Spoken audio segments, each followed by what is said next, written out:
Okay, so welcome back, and I think all of you, yes, all of you here, anyways, were here last week, and Marion, who had to leave early, was able to watch the YouTube to catch the stuff that she missed. Oh, and you even took notes. That's good.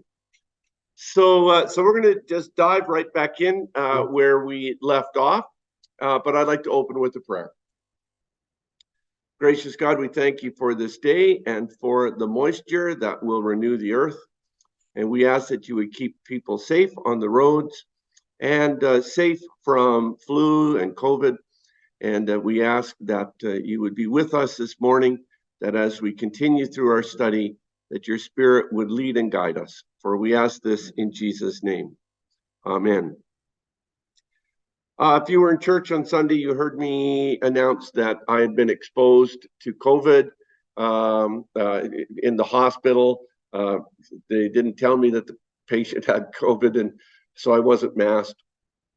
However, I've been testing, and I've been feeling fine, and I've been testing negative. And more significantly, the daughter of the person I went to see told me that he has pneumonia plus some other complications, but they figured that that was what was throwing the COVID test off, that he may not have had COVID actually. So, but I wasn't with them very long. Anyways, I am kind of just keeping my distance, but I'm not masking because that does problems with the sound for people online. Plus, people like my dad who lip read a little bit, right? That becomes problematic for them. So in case you were wondering, that's the deal. And I just tested this morning, which that's not a nice way to wake up, sticking something up your nose. That's not a good way. Anyways, I survived. Okay, so this is where we left off last week. Let's see if I can get this thing to work here. Come on. No, do it down here. So we said Christian faith is first and foremost about relationship with God and relationship with one another. And so that's sort of a starting point. And it will be a theme that we'll return to over and over again as we do, as we go through this study. And even that first stuff that we did about the holistic understanding of human life, that will be returned to over and over. So where we left off was talking about the difference between Christian faith and Christian religion. And we talked about religion being made up of rules, rituals to enhance the relationship with God or the gods. And that's essentially, I just read something yesterday that also agreed with that sort of assessment, that's what religions are. Anyways, so the question today that we're going to begin with is, what is faith? And the way that I do this over at Luther is I look at three related words, and then we develop a pattern that helps them to remember how these all work. So here are the three related words: trust, hope, and faith. And what we're going to do is look at what they all have in common and then how they're different, okay? And the key word that we're going to see, or the word that I use for the word in common, or the concept in common, is the word confidence, okay? Confidence. Now, as I go through this, you will recognize that this is sort of a limited understanding of all three of these words: trust, hope, and faith. But it is a starting point, right? And so that's what we're trying to get to, is the starting point. So, looking at these three words, let's begin with the word trust. That's the one that I think is easiest to grasp. So let me ask you, if you said that you trusted someone, okay, what and then let's use the word confidence. What are you saying about that person? If you trust them, what are you saying? Okay, yeah. And then how is confidence play into that?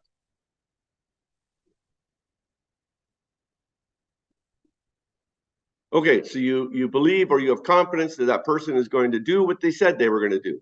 Yeah, okay. Yeah. And they're not going to do any harm to you. Okay. All right. So I think you're all getting at the understanding here, because this is the way that I word it over there. Confidence, trust is confidence in someone or something based in past experience. So Margaret, you said you have to really know the person well before you trust them, right? And so past experience um, is you've had other situations that are comparable with this person. So, for example, your friend asks to borrow some money. Like they discover they don't have their wallet or purse with them, and then they say, "Oh, I'd really like to get that hot dog. Can you lend me $5?"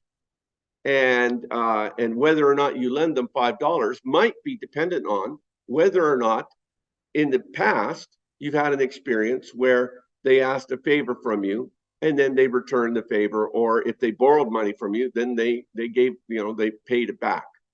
So you begin to reflect on your experiences with that person, and then based on that you determine whether or not you can trust them, right? And now the situation may not be exactly comparable. So for example, maybe your friend has never asked you for money before, never asked to borrow money from you before, but they have asked other things, and then they followed through in an appropriate manner or whatever, right? So you say, oh, they're trustworthy. I have confidence that they will do what they say they're going to do, right? If they said, I'll pay you back tomorrow, they'll pay me back tomorrow, and so on and so forth. So looking at our holistic understanding, you can see that what I've done is I've highlighted the intellectual component. And why do I highlight that in terms of trust? Because what is the intellect made of? Yeah. And what was the other component? There was two components. Do you remember? Memory, and creativity or imagination. So first of all, you have to remember, well, what was my experience with this person like in the past, right? And then you have to assess that. Well, is this a similar situation, or can I apply how this person has behaved in the past to this current situation? So you do both. You do memory work, and then you do sort of analysis work or creative work. And then you decide whether or not you can place your confidence in them. All right. So that's the easiest one to understand. Okay. Confidence in someone or something based in past experience. That's what trust is. All right, let's go to the next word, hope. Now, this is a little trickier, but I'm going to start by asking the time frame shifts here. So hope is not based in the past so much as it's based in where? The future, right? You're hoping for something that hasn't happened yet, right?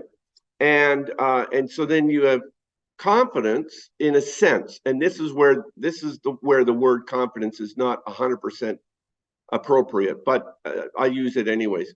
You have confidence, but what do you think hope is based in terms of the holistic understanding of human life? So that chart, which of those four components would hope be based in, do you think?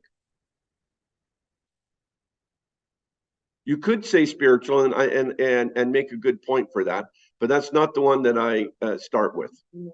Emotional, right? It's a desire. It's I long for this to happen, and usually it's like, well, I long for to be able to be friends with this person, like when you were younger, like, oh, I'd really like to be friends with that person because that would make me happy or whatever. or you long for a certain outcome from a medical situation.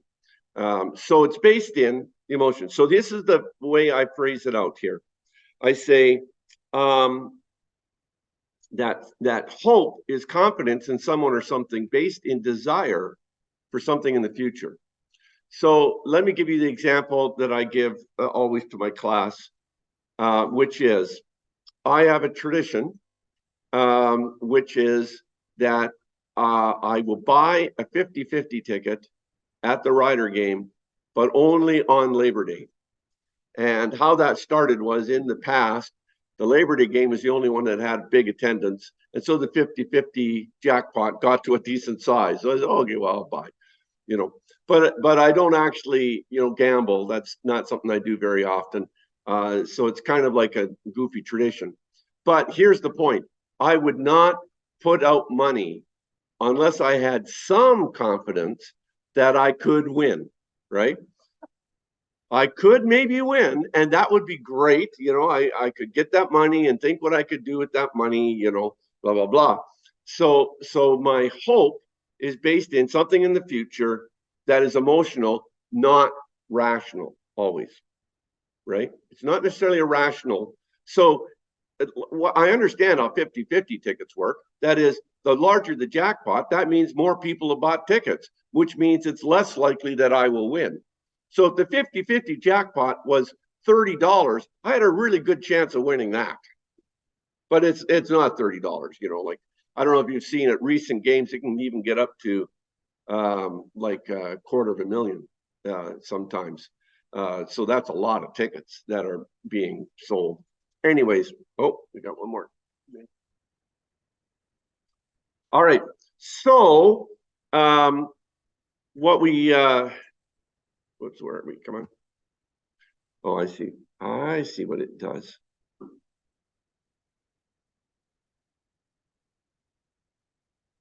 Okay. So this is related to the emotional part of us, right? So it's not always rational, though we might think things through, right? And whatnot before we decide. But there is some level of confidence that this outcome that I'm hoping for is possible. At least it is possible in some ways. And for people of faith, right, we even can hope for a miraculous outcome, something that doesn't seem very possible from a sort of a rational perspective, but still nevertheless can possibly happen, right? So that's hope. So now, based on the process of elimination, where do you think I'm going to place faith in terms of a time perspective? In the present, okay? And based on what we've been talking about so far, what is it that gives a person confidence in the present moment that allows them to put confidence in that person or thing? What is the word we're going to use, do you think?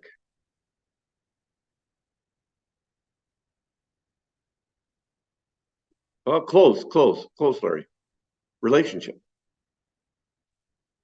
Okay, so faith is confidence in someone or something based in present relationship. Now, here's where it gets complicated. That relationship may have also been in the past. Like you may have already had experiences with this person or with God, in the case of religious faith, right? And you certainly will have hopes for that, how that relationship will play out in the future, what that will mean. So they're interconnected, but where the rubber hits the road, so to speak, is in the present moment. And we'll try and unpack that fully. So this, of course, is related to our spiritual being. So we long for this connection. We long for the answers to the questions about why am I here? What is my purpose? And so on and so forth. And if I have confidence in God, then that provides some direction, some answers, and so on and so forth.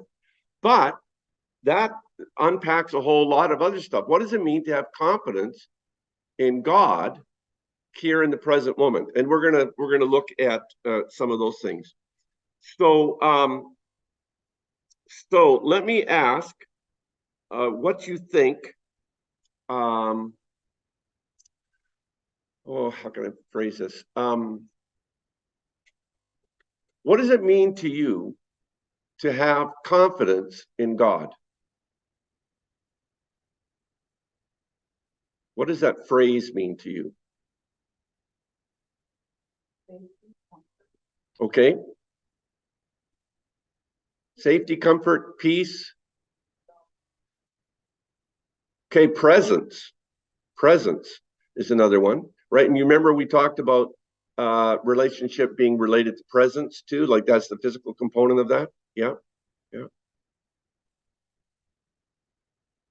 Well, then there's that part, right? If we have confidence in God, then we can say, well, God is giving me what I need, not necessarily what I want. So we recognize the difference between desires, right, and needs, right? Yeah. So faith is I mean, it involves the intellect. I mean, we think about our relationship with God and what that means and how that impacts us. It involves the future and hoping for what that relationship will provide for us or do for us. And one of the things, of course, that we would say with Christianity is that it provides the hope of eternal life, right? The hope of being reunited with those who have gone before us. And this past Sunday, you know, with All Saints Day and people lighting candles and whatnot, I mean, that's a day that is particularly noteworthy, this hope for the future. And certainly the past, like I've had a number of people who have said to me that when they were going through a situation, they didn't see or understand where God was, but as they look back on it, they see how God was leading them, kind of a thing. So in other words, you know, they can reflect on past experiences and say, well, I can see where God was even at that time. And surprisingly, at least it was surprising to me when I was a younger pastor, often those situations where people felt the presence of God closest upon reflection was times of struggle and difficulty. Now, that's not always the case, but that was certainly the case for some people. All right, so now it's time to look up some passages, and we're going to look at a passage for each one of these words. And what I chose were all passages from Psalms. So these are all from the book of Psalms. Okay, so the first one I want you to look up is Psalm 40, verses 1 to 5. I'll get you to read it to yourself, and then we'll read it out loud and talk about how trust shows up in this.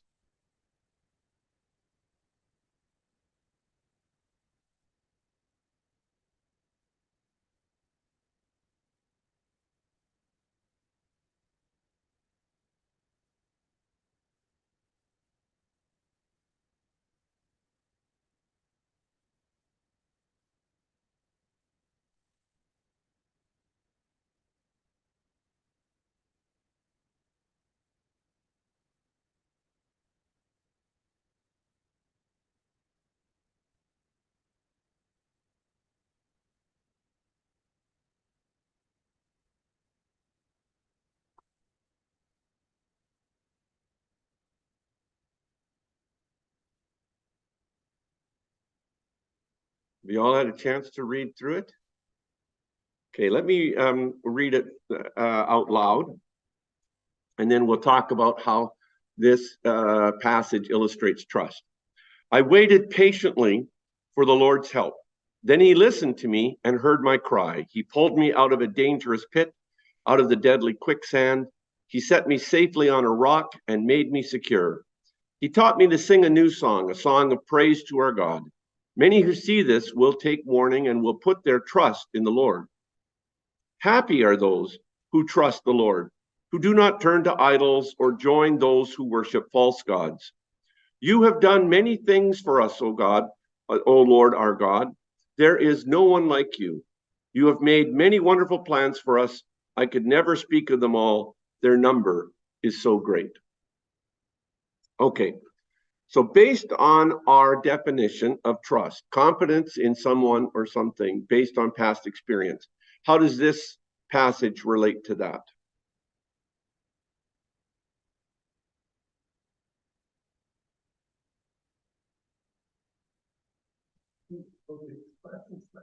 Yeah, because what is the psalmist doing in these verses? That's right. Very good, Ray. He's recognizing what has happened for him in the past. So these are all past tense. You did this, but it's all past tense, right? You lifted me out of the miry clay, or whatever your translation has.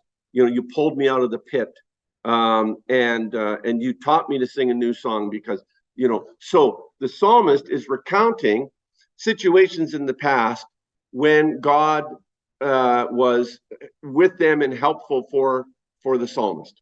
Okay, and then because of that, the psalmist says, you know, that I will trust you, and not only that, other people who have seen that and think about it, they will trust you, because it's not necessarily only my past experience, but the past experience of others that can evoke trust. So, for example, you've said, I'm sure you've said sometimes to somebody, oh, you can trust that person, right? So they haven't, this person hasn't had an experience with that other person, but you have. So you can say, well, from my experience, based on my experience, this is a trustworthy person. So let me tell you about what they did for me once. I needed this, and they came over and helped me, and it was great. And so, yeah, you can trust them, right? So trust is not just based on our own personal past experience, but is based on the past experience of others. Now, I want you to reflect on this in terms of our Christian faith and figure out, what past experience do we base our trust on in terms of putting our trust in God?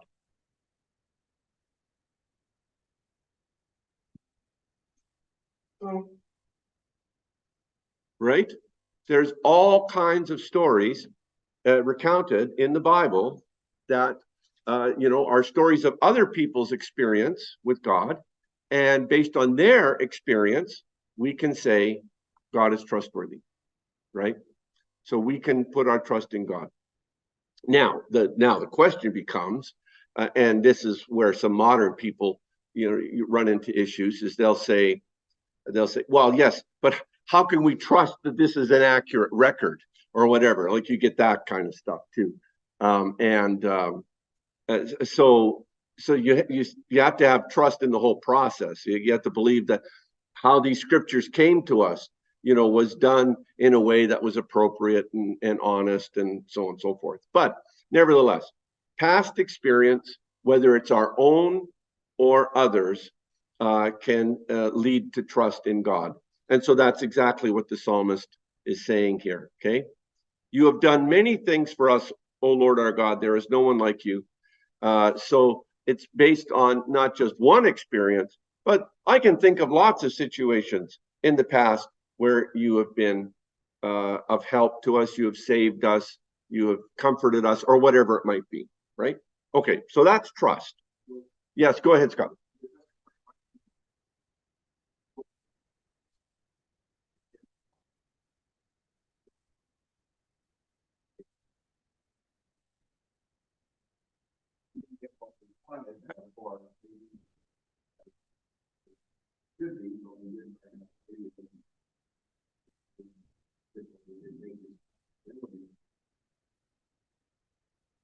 Yeah.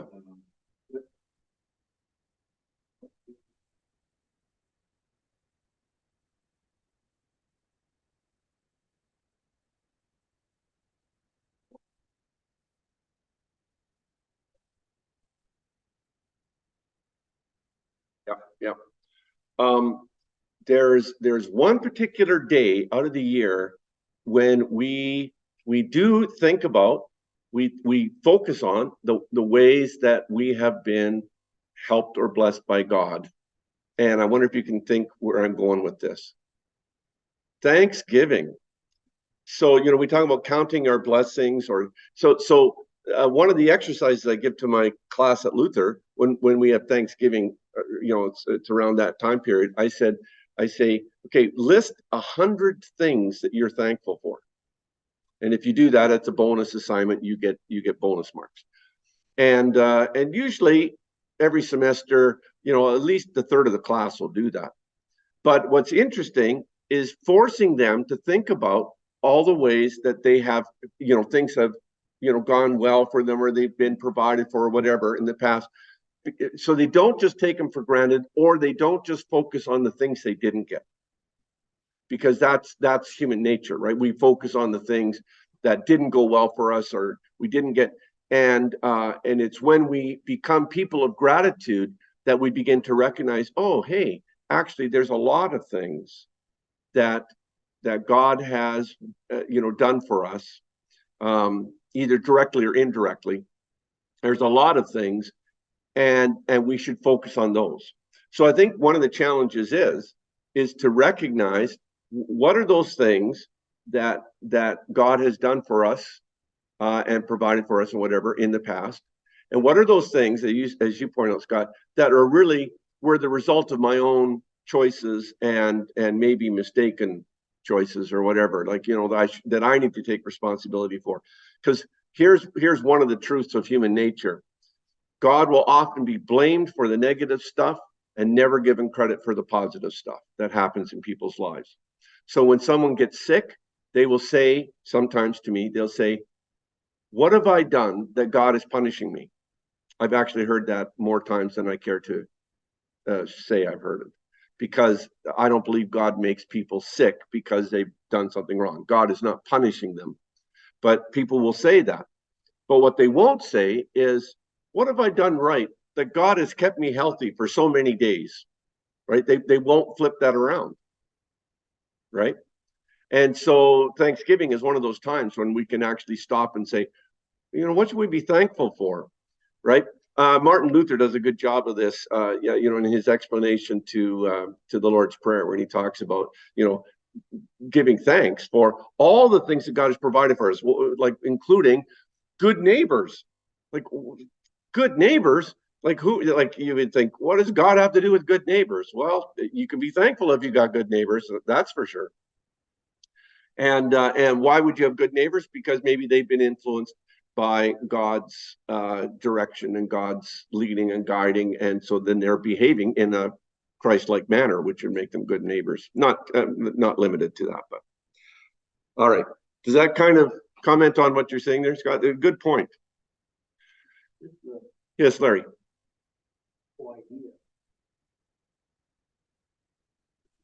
Mm-hmm. When you give that assignment, in those lists of 100 things,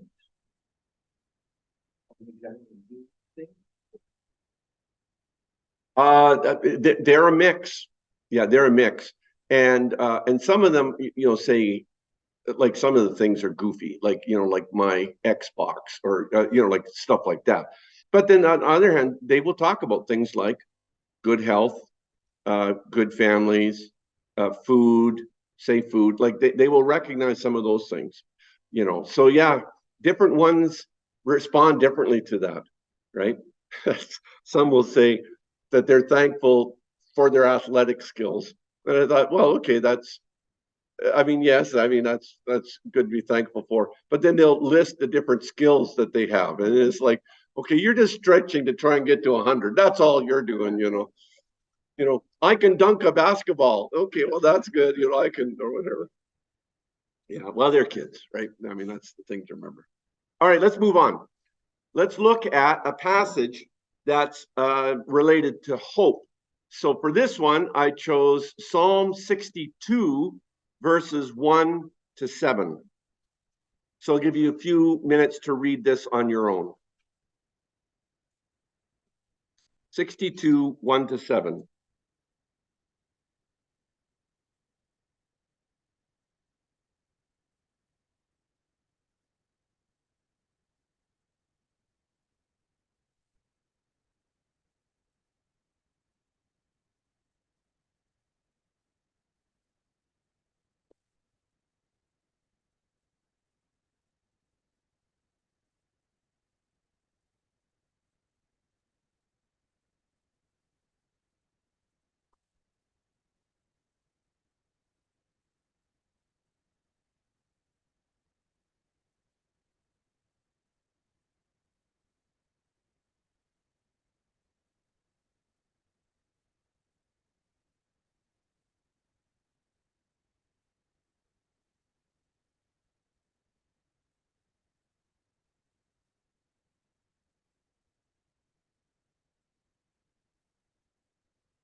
Okay, we had a chance to get through it there.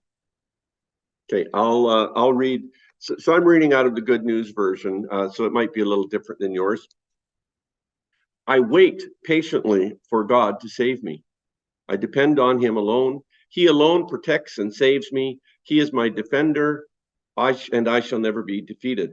How much longer will all of you attack a man who is no stronger than a broken down fence? You only want to bring him down from his place of honor and take pleasure in lies. You speak words of blessing, but in your heart you curse him. I depend on God alone. I put my hope in him. He alone protects and saves me. He is my defender, and I shall never be defeated. My salvation and honor depend on God. He is my strong protector. He is my shelter. Okay. So in order to understand hope here, we have to understand a context. So what does it sound like is happening in this psalm?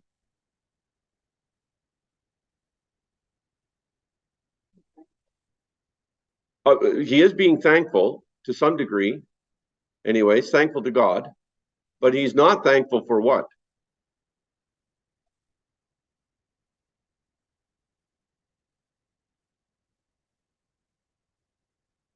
What does it sound? If this was written by David, King David, okay, what do we know about King David's time of kingship that was troublesome? Well, let me ask it a different way. Was King David, was his kingship always without hitches or glitches? No, he had lots of trouble, right? I mean, people now will look back on David's kingship as sort of the golden era. David and Solomon are the golden era of ancient Israel. But I mean, his own son Absalom, has a revolt against him, and prior to that, that Saul is chasing him around before he's made king, trying to kill him and whatnot. And here we have a situation where we've got he's obviously identified that there are people who are against him, and they're not even being honest and sincere about it, because they might be saying nice things to him in his presence, but behind his back they're saying bad things. They're maybe even plotting against him and whatever. Okay, so here's my question. Do you think that he is out of trouble at the point that he writes the psalm? No, he's in the midst of some kind of trouble, right? Because he's hoping for something in the future, right? I wait patiently is how it begins, for God to save me. He is not saved yet. He's still in some kind of trouble and whatnot. And now there is elements of trust in here, because I think the psalmist is reflecting on past experiences when God has helped him. But he is most concerned about where this is going in the future.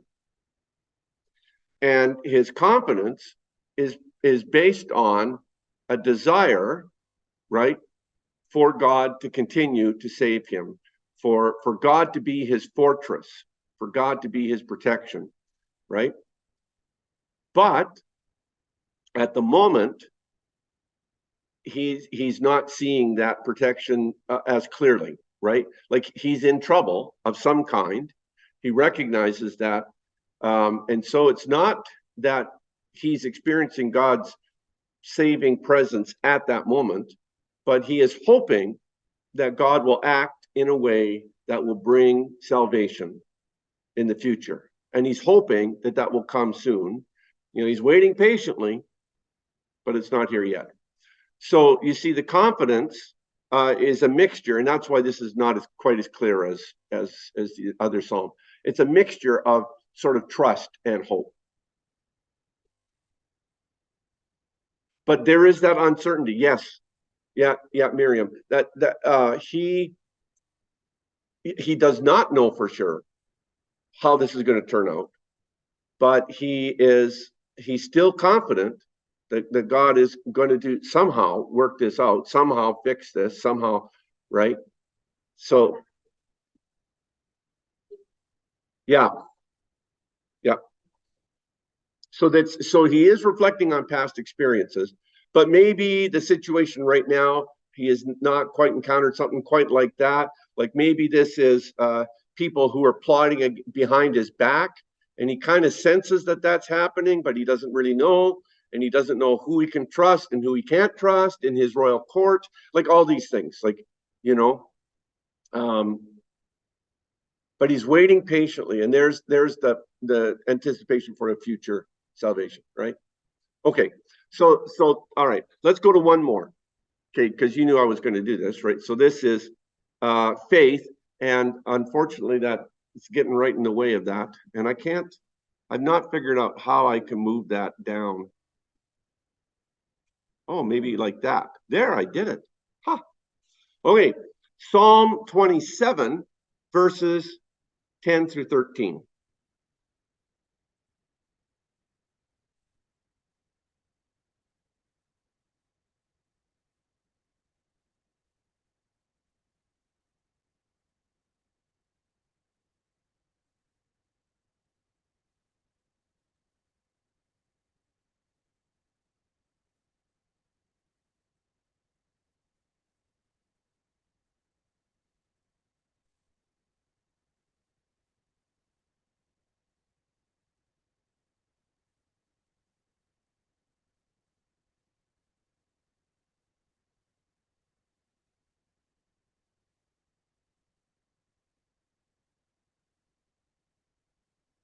Okay, so this is a shorter one. So here's this translation. My father and mother may abandon me, but the Lord will take care of me. Teach me, Lord, what you want me to do, and lead me along a safe path, because I have many enemies. Don't abandon me to my enemies who attack me with lies and threats. I know that I will live to see the Lord's goodness in this present life. Okay, so how is this faith? How does this exemplify faith? I included verse 10 for a reason. I want to see if you can figure that out. So there's a contrast being put here. What is the contrast?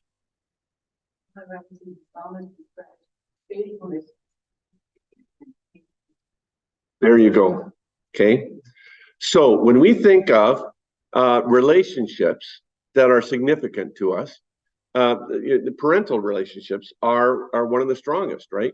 And yet, even though parents may abandon me, God, you're not going to. So the relationship that the psalmist feels that he has with God is even stronger than the relationship that a person would have with parents. So the relationship is implied by using the example of father and mother abandoning. Even if they would abandon me, you won't abandon me. And the other sense that you need to pick up on here is like, do you get the sense in this psalm that the psalmist is talking to someone who is right there?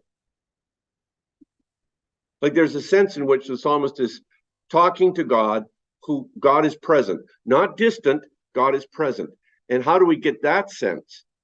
Take a look at verse 11. So what is the psalmist asking God to do in verse 11? Teach him the way and lead me along. So if someone is going to lead, they have to be there with you, right? And so I will follow. You just lead. But there's a sense in which this is something going on right here and now. Okay. And so the confidence that the psalmist has in God is based on that relationship. Now, here's the tricky thing. How did that relationship form? And that's one of the difficult things to sort of figure out. Which comes first, the faith or the relationship? The confidence or the relationship? And we're going to get to that in a minute. But it's a little more numinous. It's a little more ethereal in terms of trying to figure out exactly how does that relationship work, right? Because we can describe relationships with other humans. But when you get to describe your relationship with God, you're describing relationship with a being who is invisible. So we can say God is present with us, right? But we can't point that out to someone else. We can say, well, look, here's God, right? There's only one time we can do that. There's only one time we can say, look, here's God, and point to something physical. I wonder if you can figure out what I'm talking about. Yeah, communion. Hold up the bread and the wine. Here's God. Or like, here is Christ, right? Christ is present in the bread and the wine.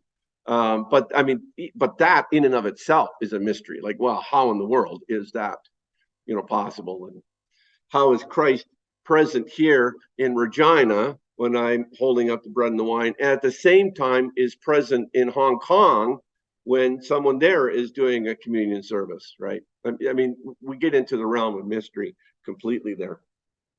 But the point I wanted you to pick up from this passage is this idea that that this is happening in the here and now, right? And it's a relationship that the psalmist has with God in the here and now, right? And so then you have this expression of confidence in the end, which is also an expression of hope. I know that I will live to see the Lord's goodness in this present life. Okay, so the relationship with God touches on experiences in the past and touches on hope for the future. So faith has a way of kind of rippling out in both directions, into the past and into the future, but it's centered in the present. Are you kind of following that? It ripples out into the past, it ripples out into the future, but it's centered in the present. Yes. Yes. Yeah, there is an element of teaching that is required, because we need some way to interpret our life's experiences that include God, right? And that's why. Well, we're going to get to this, but I'll just point it out. That's exactly why I will say in a little bit here, faith is communal. It's formed in community. This is what's called the golden thread of my thesis, is faith is formed in community.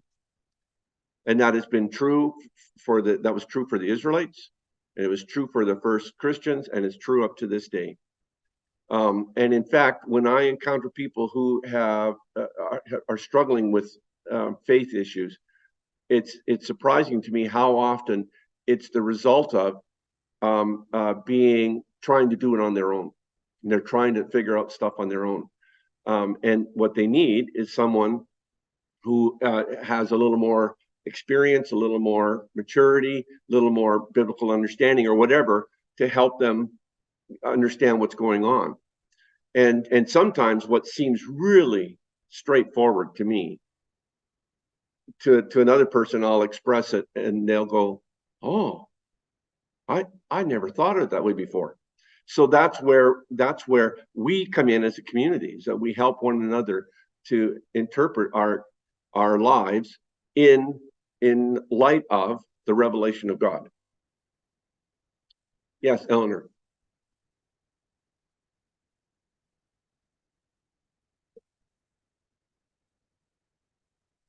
Yeah.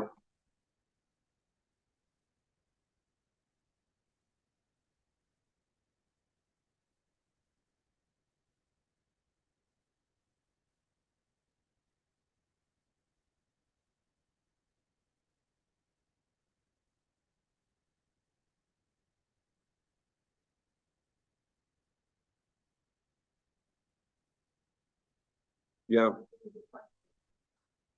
Yeah. Yeah.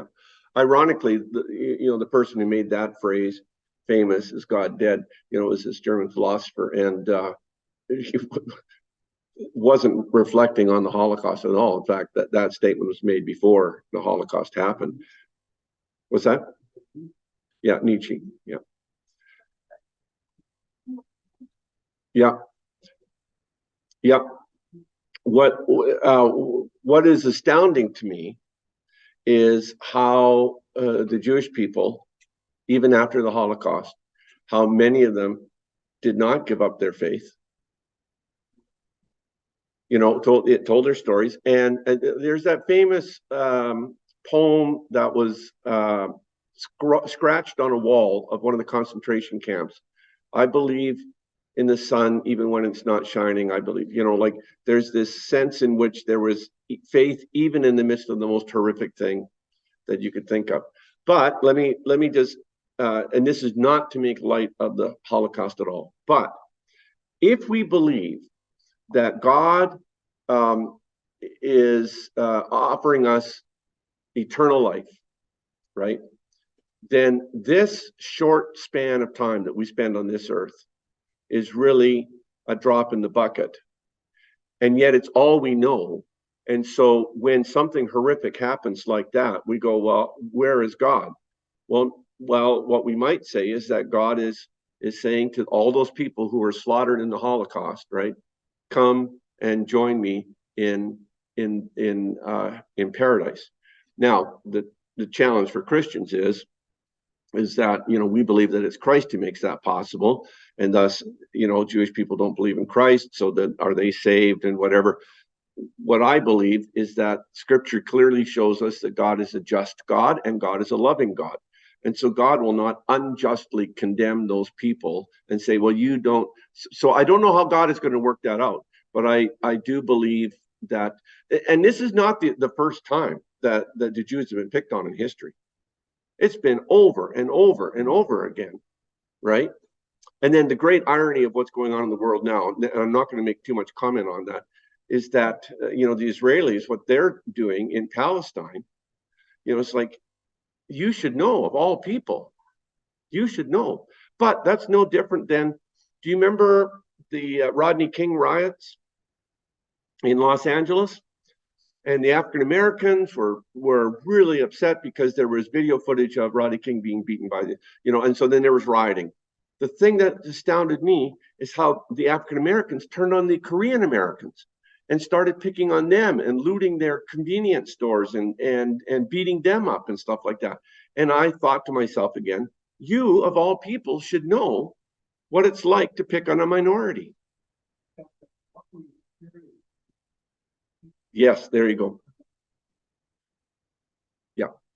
Which is why those who have been abused become abusers often. Yeah. Like, I mean, like, we understand it now, but from a distance, you look and you say, how can that possibly happen and whatnot? But these are like, I mean, this is good to reflect on this. I mean, the Psalms are filled with laments because things are not always going well for people.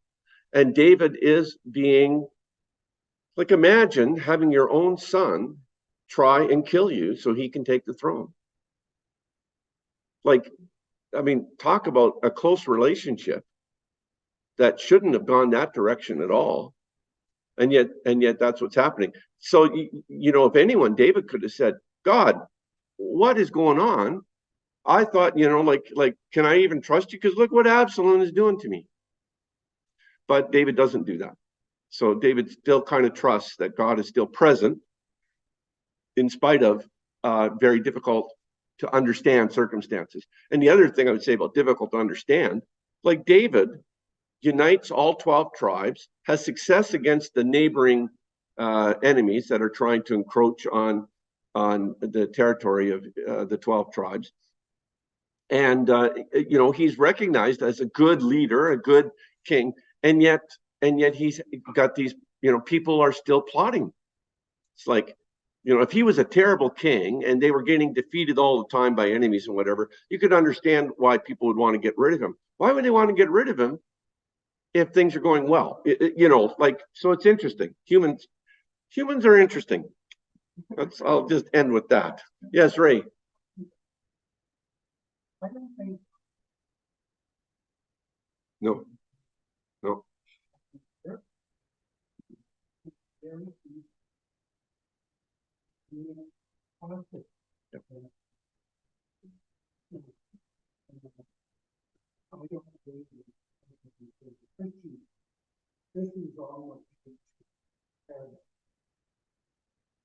Yeah.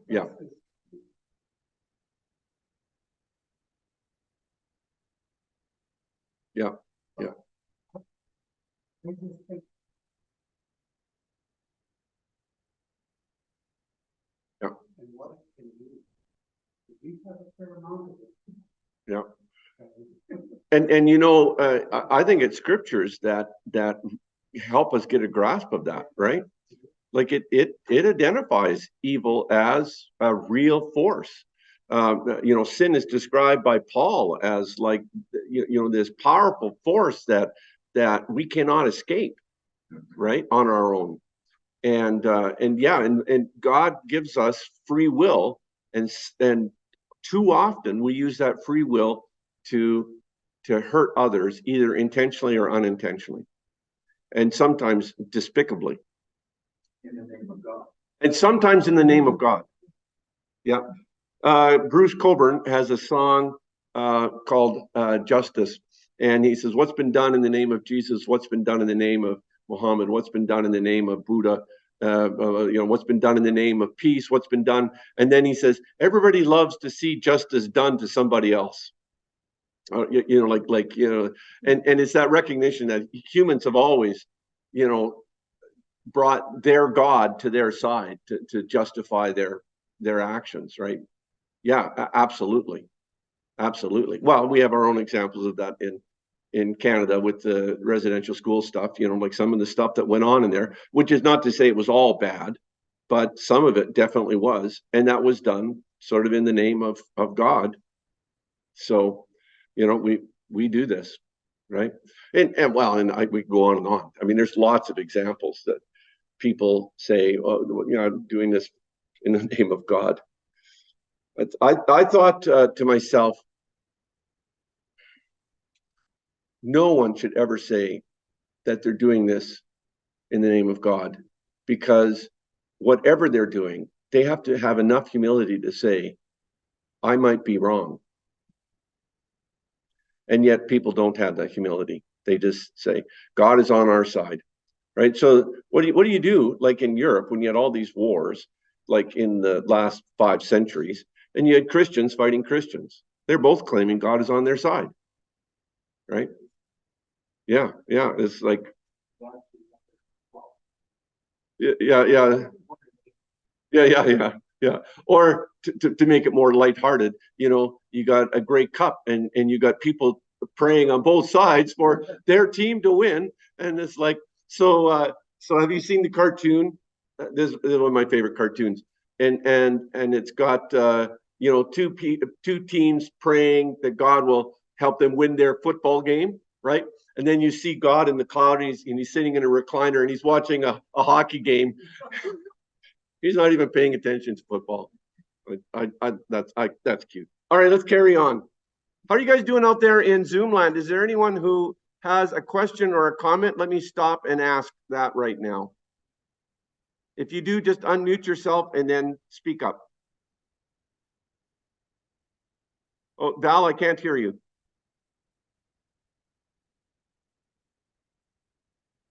Oh, Val?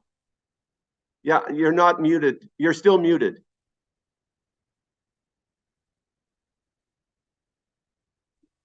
You're not sure how to unmute yourself?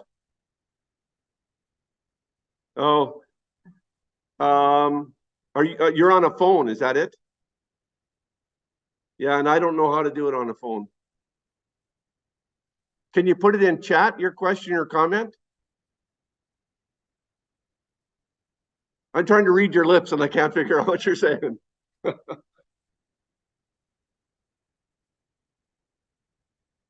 Yeah, sorry, Val. Yeah, and like I said, I can't unmute you, so I had to mute because there were some strange noises coming through, so that's why I muted everybody. Here we go. Can you hear me? There you go. You figured it out. Right. Yeah. No, the thing I was thinking of while you were talking through this whole topic that we've been on is the whole idea around the song We Have an Anchor. And I just think that one of the golden threads that's been going through this whole topic this morning is the fact that whenever a person is in any kind of trouble, crisis, or anything in life, you're always looking to hang on to the anchor. And that anchor to me is always God that you hang on to, no matter what passage we've read or whatever. Someone's always looking forward to, I need to have an anchor to hang on to. And that song rang through all morning while you've been speaking. And I just think that that's just a golden thread that we can never forget. Yeah, and that's certainly scriptural, right? Like, I mean, like that's, they don't use the terminology of anchor, but we'll use other, strong foundation, fortress, Right. things like that. Yeah. Anyway. Thanks, Val. Yeah. Anyone else from Zoom land? Nope. All right. Well, then let's carry on. So let's see. All right. Faith is based on relationship. So here's a illustration that I give to kids at Luther, and I usually just draw it on the board, but I found you a nice picture that illustrates this. All right, you've got a young child, and I want you to imagine this. They have never before been to the lake, okay? They've never before been to the lake, but now the family has been given a chance to go and spend time in a cabin, and they go there, and the dad, you see in this picture, the dad, well, we'll say he's the dad and another brother are in the water, and you've got another child on the dock. Okay, now what will make the child jump? If the dad says jump, what will make the child jump? So you've got an element of trust in there. Yeah, he's confident in what? What is he confident in? In his dad, right? But trust might be involved in terms of what might the child be reflecting on? Past experience with dad. Now, he's never been in a lake before, so that's new, but what maybe has he done with his dad? Yeah, maybe jumped in the swimming pool or just played with dad outside, and dad, jump out of the tree or whatever, and I'll catch you, like some kind of situation where the child might go, oh yeah, it's kind of like that, right? Or certainly say, well, dad wouldn't ask me to do something that would hurt me because he hasn't asked me to do something hurtful or dangerous, unless the dad is one of those crazy ones. Because there are some dads that get their kids doing wild things. Is like, oh, and then the mom comes on and says, what are you doing? Like so. But this dad will say he's a good dad. What do you think are the hopes going on in the kid's mind? What's that? Yeah, I want safely. Like, what kind of desires might be going on in the kids? I want to have fun. Looks like my brother's having fun. Looks like my dad's having fun, right? I want to have fun. And even though this is a new experience, if I jump, I'm going to jump because it's dad. Now, imagine that the man standing in the water is a total stranger. Would the child jump? Probably not. Probably not. And let's remove the brother out of the water. So it's just, so the child standing in the dock, a stranger comes along and says, hey, kid, come on, jump in the water. It's great. The child probably won't jump. Why? Because the relationship is missing, right? The relationship is missing. So the child will jump for the father. Child will not jump for a stranger, most likely, right? So this scenario that we've just been going through has a name, and we're going to get to that here just a minute here. But I'm going to show you, first of all, before we get to the name for this, I'm going to show you now a biblical story that's kind of similar. Ready? This one is found in Matthew. Now, I guess it's covered up there. Matthew 14, 22 to 32. So first of all, I'll get you to read that, and then I'll put the picture up. So Matthew 14, 22 to 32.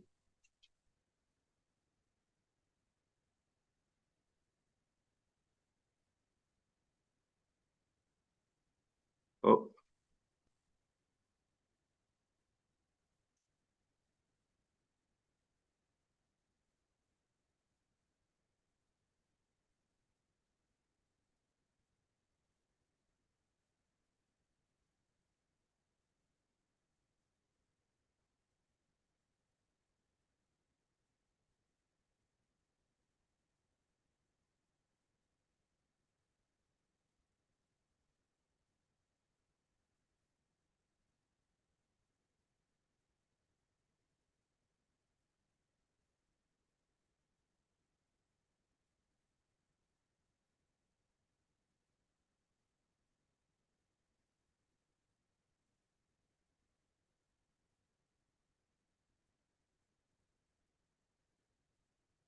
All right, so I put the picture up.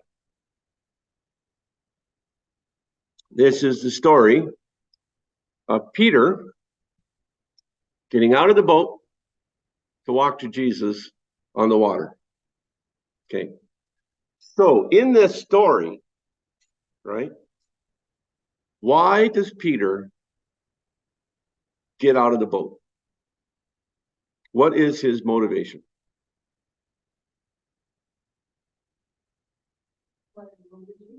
He wants to go to Jesus. Yeah. So, what is the motivation for his jump?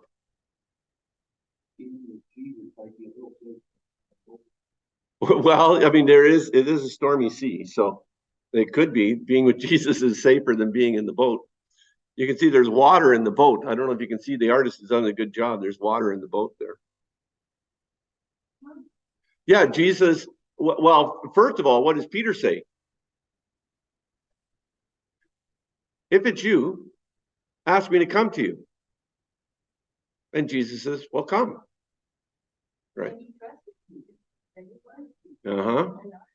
Yeah, that's right. So jumping out of the boat is done because of what? Yeah, relationship.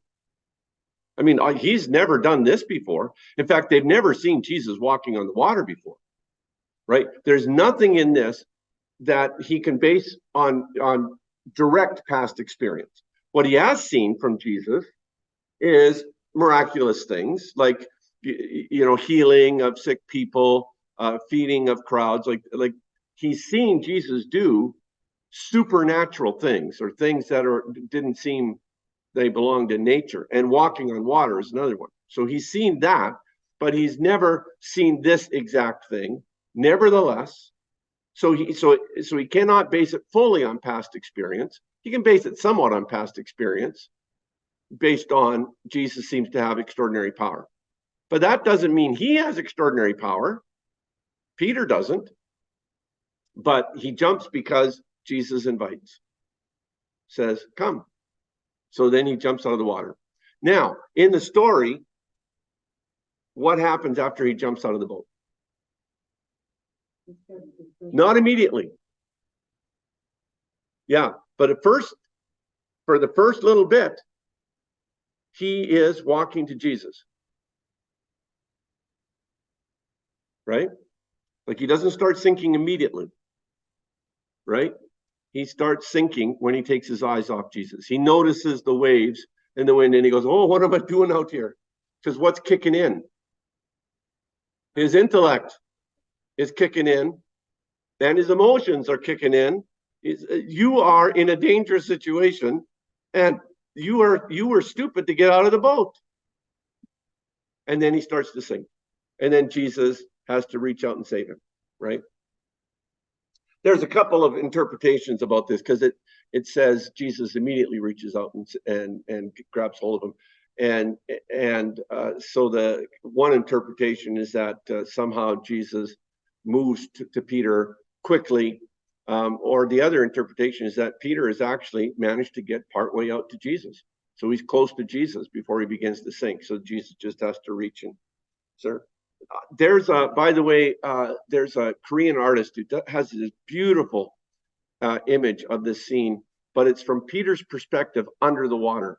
And what you see is you're looking up through the water, and you can see Jesus' hand reaching down to the water and Peter's hand reaching up. And so that's what you see. You just see the hand, and then you see Jesus. And it's like, I think it's a really neat painting. I should have really found it and put it up here. But all right. So the whole point of this is to say that Peter is able, initially anyways, to jump out of the boat because of his relationship with Jesus. If it had been some other person out there somehow walking on the water, and this other person, we'll say, I don't know, let's give him a name. We'll say there's a Zacharias out there, and they don't know how Zacharias is walking on the water, but Zacharias is coming in. But they don't know Zachariah other than that he's the merchant down at the fishing dock or whatever. Okay. And Zachariah says, hey, Peter, come on out. But Peter only knows him as a fishing dock salesman, right? He's like, I don't think I'm going to go out of the boat, right? So the relationship is the key point here. All right, so now what are we talking about? What we're talking about is a leap of faith. And now I had gotten that goofy thing at the bottom to go away. And see, now it's just going back. Anyways, all right, so you can't see what it says down there, but what I say at the bottom is a leap of faith is the point at which a decision is made to place one's confidence in someone or something. Okay, and we see leaps of faith all over the place in Scripture. This one about Peter jumping out of the boat is a really obvious one because it literally takes a leap. He jumps out of the boat, right? And but there's other leaps of faith, and in fact, a leap of faith seems to be integral to the story of the people of faith.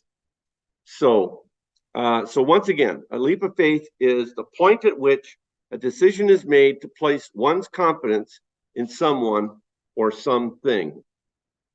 So let's look at a leap of faith from the Bible. This is Abraham looking at the stars. So look up Genesis chapter 12, the first 3 verses.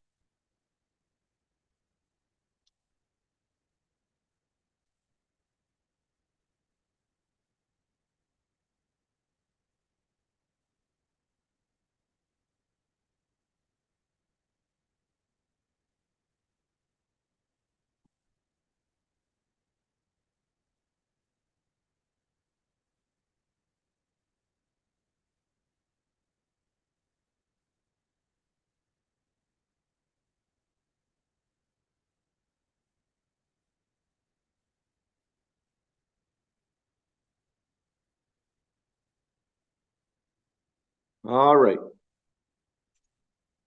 So what is God asking Abram to do at this point? Yeah, you're going to move. Yeah, you're going to a foreign land and whatever. Okay, so now, and because we know Abraham does this, or Abram, because at this point he's still called Abraham. We know he does this. What would make him do that? Does he have experience with God indicated in the passage here? No, there doesn't seem to be, like, I mean, God has not asked him to do something as crazy as that before, at least not that it's ever noted. There might be hope involved. What would be the hope? Well, it could be safety, except he seems to be living a comfortable life there and doesn't seem to be in danger there. But the covenant that God makes includes a blessing, that your family will become a blessing for all nations. Like, so you will have descendants that will, become this nation that will become a blessing, right?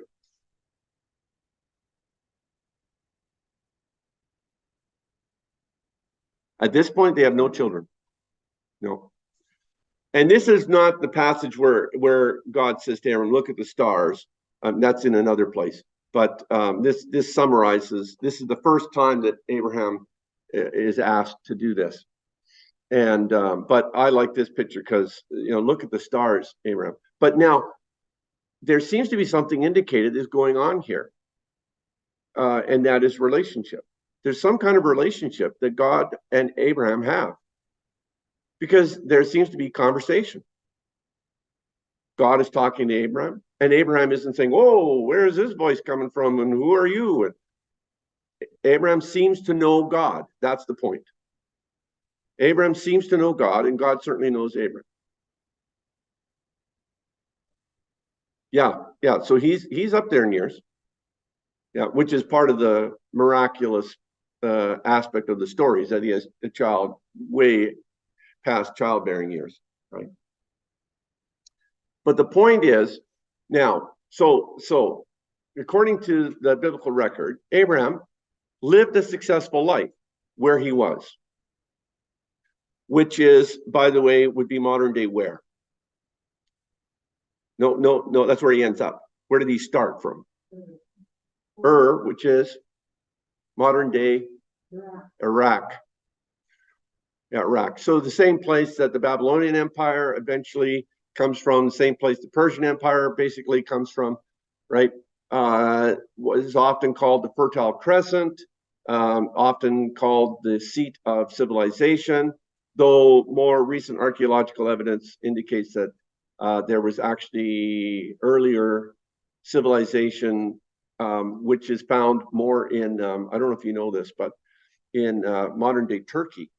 They have found sophisticated ruins that date back to like 5,000 years prior to the Babylonian civilization. But anyways, it's the whole point of this is he's leaving a region that is fertile, a good place.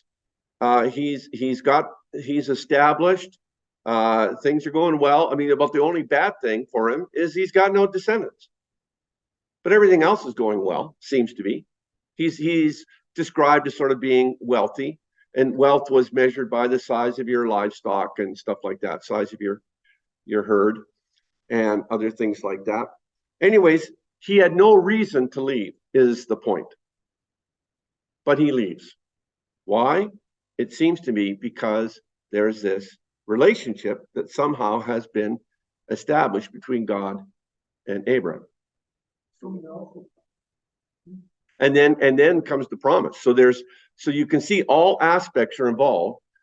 To some degree, there must be some kind of past experience because Abraham doesn't sort of act with surprise that God is talking to him. There's certainly hope for the future. But now, in the present moment, what are you going to do, Abraham? And Abraham says, I will move. So in the present moment, it's the relationship with God that enables him to take that leap of faith. Because it was a leap of faith. He didn't know what he was getting into. Right? He was going to a land he knew nothing about. Didn't even know where he was going. Right? God was going to show him and stuff. But why make the move? God's intent was to establish the descendants of Abraham as a nation through which the world would be blessed. So they needed to have their own land, so to speak. I guess would be the best way to kind of explain that. Yep. So go ahead, Brenda. Okay, I was just going to say this also reminds me of Noah. Yeah. To build the ark, you know. Yeah. And because his family was going to be blessed by God. Yeah. That's a good point. And that's just another good example of the Bible having lots of these leaps of faith kind of stories where people do stuff that doesn't seem necessarily that it's motivated by clear, rational thinking, right? It would include us, I would say. The biblical story includes us, that we too are asked to take leaps of faith. But our leap of faith is maybe different than Abraham's, but it's nevertheless. So let's see, how are we doing for time? I'm just going to carry on, okay? Because the next leap of faith then is found in Matthew 4:18 to 22.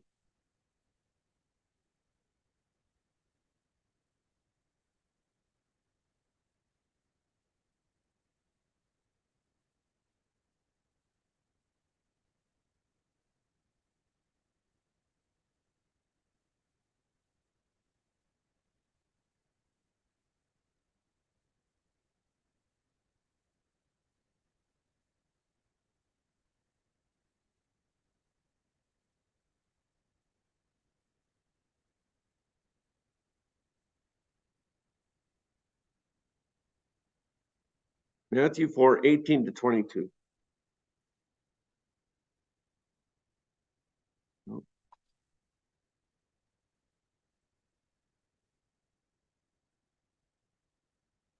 Oh, does it that way too?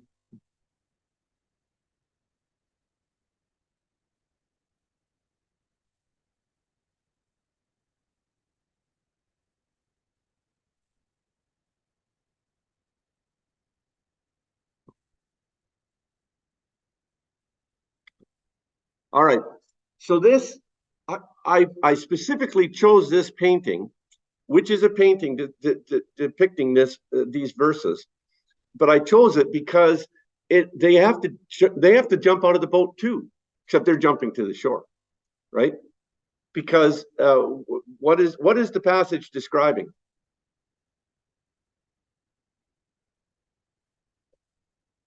Yeah, Jesus is gathering his disciples, and who's in this boat?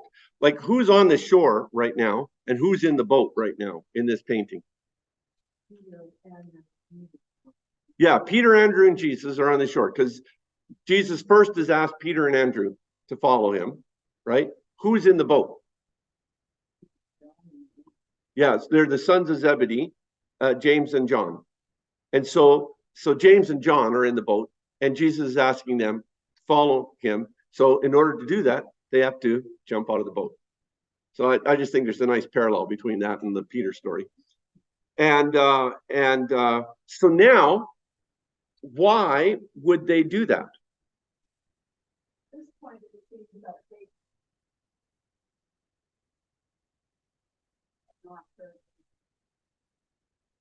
Yep.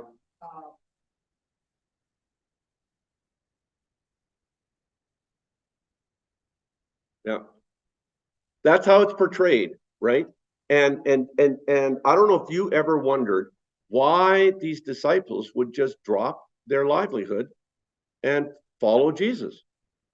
And one of the suggestions is that Jesus, because Galilee is not that big, and the region that they would be in is not that big, that already they kind of knew him. They already had some kind of relationship with him. It may not have been really deep or well formed, but there was a sense in which they had some kind of connection that they sensed anyways. And so my contention is that once again, all three things are at play. They're thinking about the past and whatever, and maybe James and John are saying, well, we know the fishing stuff and we know what that's going to be like. This might be a new adventure. That might be kind of fun. So there's reflection on the past. There's hope for the future. But ultimately, they follow Jesus because of a sense of relationship. And how that sense of relationship is established, that's the mystery. We don't know how that, but it's, and to me, one of the ways that this is indicated is that they're given names, like they're named. Names are involved. And whenever names are involved in scripture, there's relationship implied.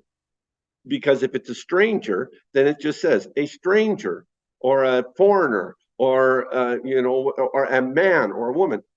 But these are given names here. Just like Abraham. Abraham is named, right? Yahweh is named. And so when names are used in scripture, often it implies there's some kind of level of relationship happening here.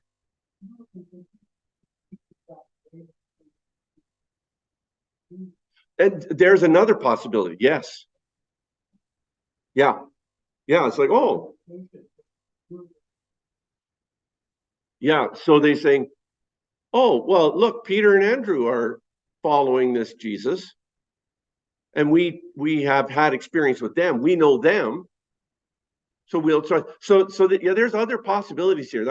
I think that's a good observation there, Ray.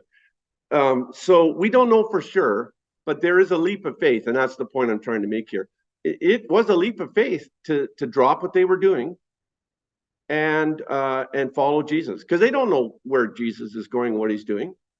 The other interesting thing about this, by the way, is that in those days, rabbis didn't call their students. Students would come and apply to be taught by a certain rabbi. So you would go to the synagogue where the rabbi taught, and you would ask to be the disciple. And the rabbi would maybe test you to see how well you knew scriptures or whatever it might be.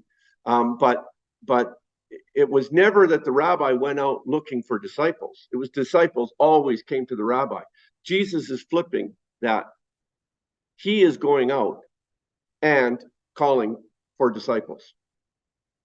So automatically there's a sense there that if Jesus then, as we come to believe, is God in human flesh, it is that God comes to us first and then we respond. God is always the one who initiates the relationship and then we respond. That's partly what's going on here too. Eleanor.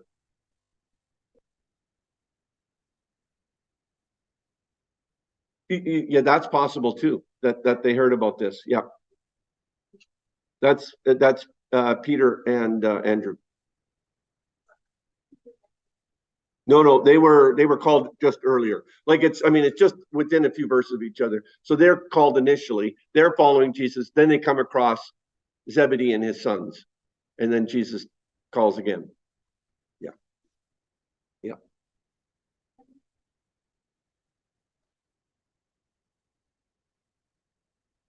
Yeah.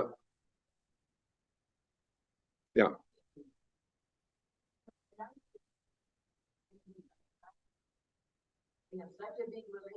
Yeah. Yeah. Yeah. Yeah. Yeah. I would think that there's some level of certainly awareness of him. At this point, Jesus is based in Capernaum, which is where they are. So I mean, so I don't think this is totally coming out of the blue. Like this is a stranger who just showed up. I think there's some awareness of Jesus in some way. Yeah. Well, what is the relationship with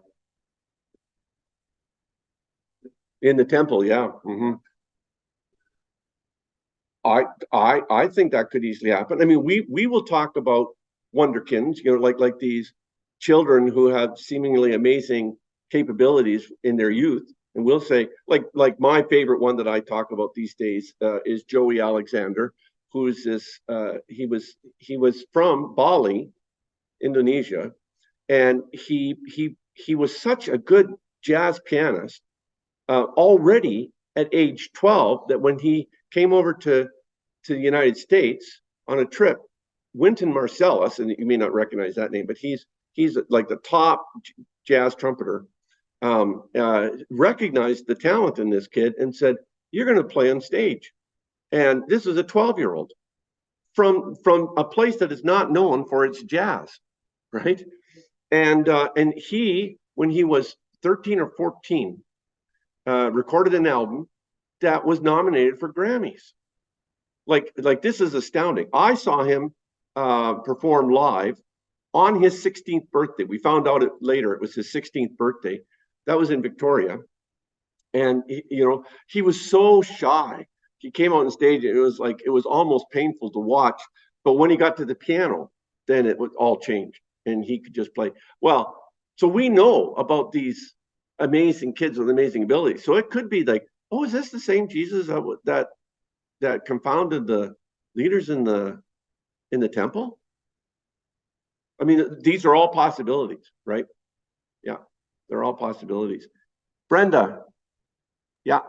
Yeah, I was, wasn't there one of the disciples that was also a follower of John the Baptist? And that could have been a connection there too? Yeah. Mm-hmm. Yeah. Yeah, that's the thing that we forget is that John the Baptist had disciples first, had disciples first. And then, yes, and then some of them left John the Baptist to follow Jesus. Yeah. Right. Yeah. So, yeah, these are all possibilities. The point being that it's about some kind of relationship, and that enables them to place their confidence in Jesus to take a leap of faith. Right. All right. So now we've got just like 1 minute left. So I'm going to go through this last thing quickly. Again, I don't always know how long this is going to take to get through these things. So, all right. So then, thinking of our holistic understanding of human life, I say that a leap of faith is energized by the emotional part of a person. Right. So this is hope for the future. So when we think of these leaps of faith, Abraham going, well, yeah, I would like to have descendants. And I'd like the descendants to be a blessing to, yeah, I have that desire. Or the disciples, yeah, we want to follow Jesus. We think he's an amazing person.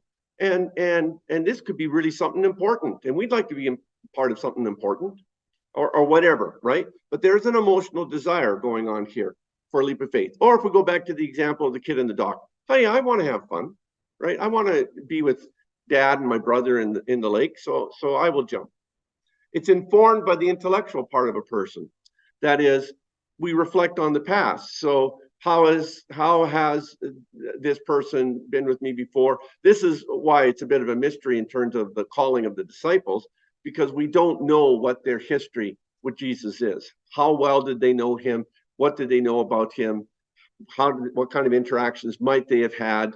And on, right? But we assess things, right? Abraham thinking, well, you know, I've got no children here. Maybe if I move somewhere else, maybe that'll happen there. You know, and God has been good to me because I've been blessed here. So I'm sure that God will be good to me wherever I go. Like there's an assessment going on here, right? And we are reflecting on things in the past. Now, here's where the spiritual part comes in. It's sustained or shaped by the spiritual part of a person.